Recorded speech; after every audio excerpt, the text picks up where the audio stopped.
Hi, everyone. I am Linda Hillman, and I am the founder of Living Above Hurt. And I wanted to just take a moment to welcome you to our new website and to thank you for stopping by. Please do take a look around and see all of the wonderful things that we have here for you.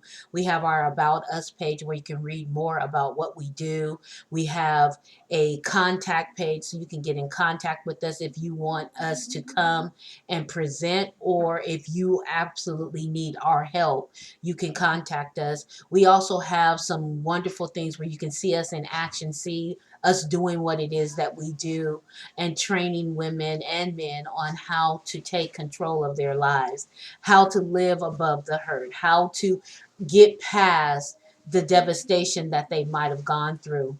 Because the truth of the matter is, things happen in all of our lives, and those things are things that are defining. They're defining moments that occur in our lives. And sometimes they're ugly, sometimes they're good, sometimes they're bad, sometimes they're indifferent. But these ugly events, these indifferent events, these bad events, because we love the good events, right? But these other events that occur in our lives, whether it be rape, whether it be incest, molestation, physical abuse, financial abuse, emotional abuse, verbal abuse, mental abuse, spiritual abuse, whatever it may be, these things can kind of make us feel like we are less than, make us feel like we are discarded, make us feel rejected, make us feel like, okay, where do I go from here? And then to put on top of that, you have people telling you that you're no good, that you'll never amount to anything. And these things may stem from our childhood, right? Someone said that you were ugly. Someone didn't like your hair color. Someone didn't like your eye color. Someone didn't like your skin color. And we get bullied into thinking that, someone is better than us. And we start comparing ourselves to other people. And we don't understand why we can't seem to get a handout, why we can't seem to get a way up on what it is we're trying to do in our lives. And we know that there's something more to life. I shouldn't have to feel afraid of my shadow. I shouldn't have to feel afraid to go into my house alone. I shouldn't have to feel afraid to open up my windows and let the sun shine in. I shouldn't be afraid to go to the mall, to go to work. I shouldn't feel these things. But sometimes this great depression just comes over me, and I don't know how to get past it. I don't know where to go. I want to accomplish things. I want more for myself, but I keep telling myself that I'm not worthy of it. I keep telling myself that it's not worth the effort because it's wasted on someone like me. Or maybe it's not you telling yourself. Maybe it's other people telling you this.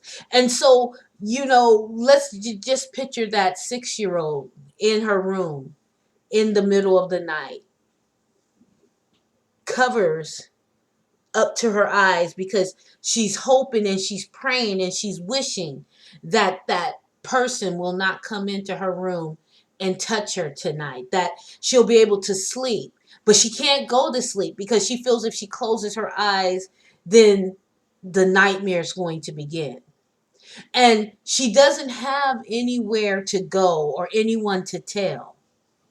And then one day she's brave enough to tell someone that this is happening to her.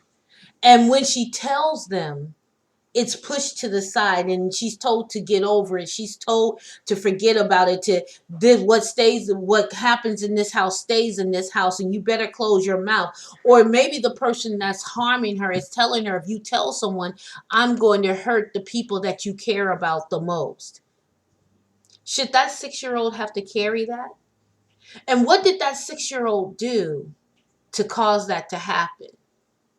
And so we have all of these things that occur in our lives. And, some people say, well, where is God in all of that?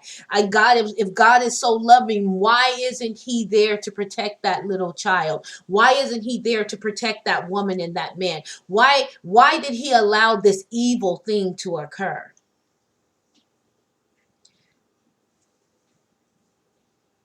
And then maybe you're fortunate. Maybe you tell and someone believes you and they remove you from that situation. But your family, your mom, your dad, your sisters, your brothers, your cousins, your uncles, your uncles, your aunties, your family, the people you grew up with, you're ripped from them and put into a place where strangers are.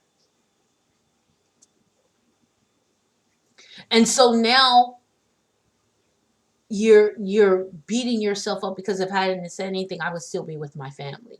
If I hadn't said anything, I might still be in that situation, but I would be with those that I love. Another lady told me, I'd rather a man knock me upside my head than to tell me I'm not beautiful, to tell me that nobody wants me. So, in other words, what she was saying, I'd rather have physical abuse than verbal abuse. I'd rather have physical abuse than emotional abuse. And so many of us try to buy love, right? And when we try to buy love, we give our power away, right? Because we're saying, I want you to love me, so I'll give you anything that you want as long as you love me. And we don't see how that then puts us in a place where people can then walk over us and take advantage of us. And I'm not saying it's our fault. It's not. But we have to find what put us in that mindset. What put us in that frame of mind? What have we not dealt with? A good friend of mine, Roy Montero, says it this way: what's not talked out will be acted out. And so if we don't get the opportunity to talk about it, if we don't get the opportunity to really talk about it and not just talk about it, but to talk about it, to tap into the spiritual nature, to tap into that thing that is lacking in your life, that's holding you bound, the unforgiveness of the thing, the bitterness, the resentment, the hatred, the anger, all of these emotions that are on the inside of you, the lack of self-esteem, the lack of confidence, the lack of trust in yourself, the lack of self-love. When we start to deal with these things, then we're able to deal with the abuse. Then we're able to deal with the other things. Then we're able to teach life skills and empower you to live your life. But we got to get in there and have that transformation. We got to have that metamorphosis moment where you see everything around me is really been destructive, and it's destructive because of what's on the inside of me. It's not destructive because of what happened to me, but it's how I'm responding, how I'm reacting to what happened to me, how I'm basing my decisions, how I'm making my decisions, how I'm doing and moving forward now that it's all over and done with.